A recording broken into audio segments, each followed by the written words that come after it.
It's set in a faraway land, ruled by very large cats, and they often include this sort of size.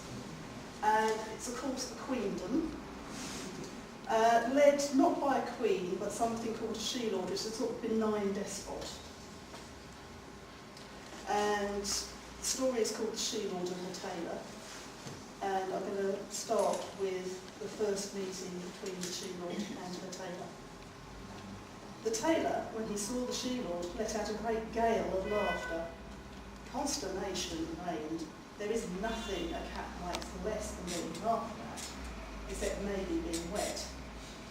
The reason the Tailor was laughing was that the Shelord's ceremonial robes were very tatty.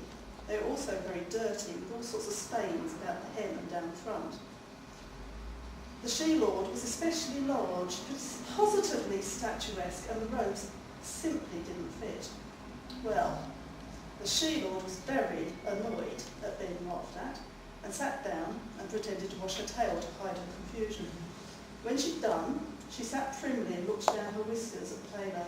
Then she asked him what the purpose of his visit might be. At this, the man bowed very low and said that he was a humble tailor come in search of work in their fine and prosperous kingdom. The Shelord decided to let that little slip pass. Then he came a little nearer and whispered that, of course, he would not consider offering his services to anyone but the Shelord herself, which was just as well since no one else wore clothes. Cats can't stand over familiarity, but they do like to be flattered. So the Shelord smiled to herself and twitched her ears and invited the man back to the palace where she could have a good rummage through his pack. Back at the palace, the Tailor was treated with courtesy and given a red silk cushion to sit on, which he kept sliding off as he had no claws. He was offered a bowl of cream, which he declined, and immediately he spread before the Shelord his wares. Now, the Tailor made a mistake.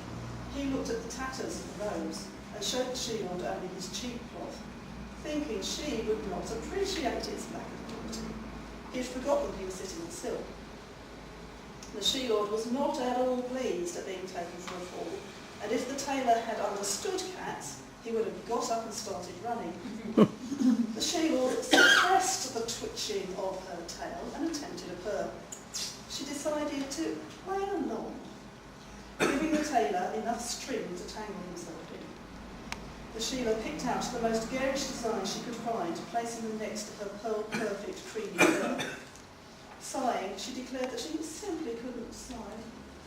At this, the Tailor drew from his pack a small mirror, which he held up for the Shelord to get an idea of the effect of a particularly nasty green chintz, which was draped across her shoulders. When she caught sight of herself, the Shelord gasped in astonishment. "Why," she said to herself, "my fur is far superior to any of this trash." She looked anew at the ceremonial robes that she had just discarded. Then she looked at the furless skin of the Tailor, and a great rage shook her. She shrugged off the green chintz and purred soothingly at the Tailor, who, not being used to the wiles of cats, overlooked the quiver in her whiskers and the twitch in her tail. Very gently she rubbed against the Tailor and said, "How very wise of you, O Tailor, to have noticed that my robes were unworthy of me.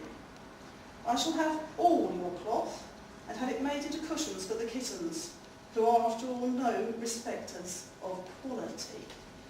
The Tailor was taken aback by this and asked what she would do with the ceremonial robes.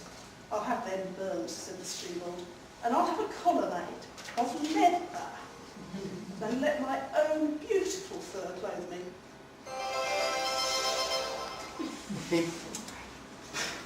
"I'm afraid I don't have any leather," replied the Tailor, beginning to be a little bit worried. "Don't you?" said the Shelord. "Don't worry, I'll think of something." She smiled into her whiskers.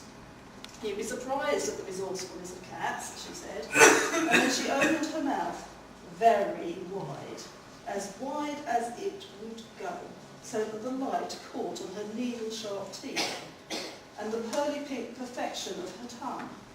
And then the Shelord bit off the Tailor's head.